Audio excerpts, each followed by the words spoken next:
3 stories about a mule.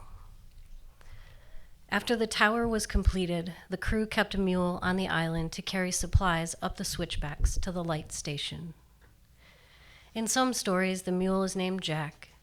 In other stories, Jack was a bargaining chip after the workmen staged a sit-down strike, though there is no record of a strike.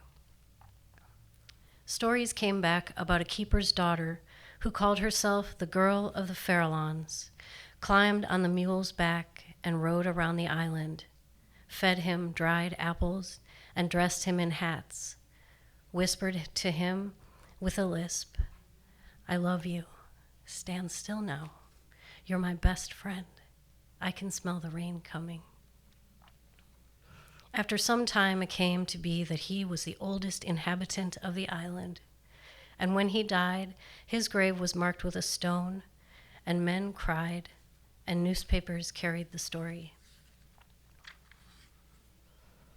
Notes on the mule: seasick, braying, hoarse, rough ride on the supply ship, pushed into the surf, swam to the island, worked the winches and pulleys, stone tower, brick lining, hauled drums of oil, 4 or 5 gallon cans on his pack saddle, sacks of coal for the boilers, for the steam, for the fog whistle, walked around the windlass to work the crane on the platform of the North Landing, loved apples, drizzled with honey and rolled in sugar.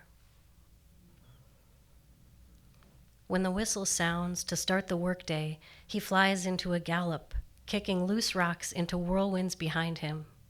He runs until he reaches the far side of the island, and then he runs west and turns around and runs east and again to the west, until the youngest of the children, with the long yellow hair, catches up to him, with her apron pockets full of old carrots, potatoes, dried apples.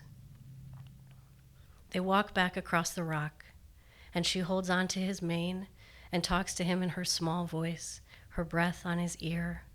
She feeds him the old apples and vegetables until they reach the landing site where the winch swings crates of cargo from the visiting ship.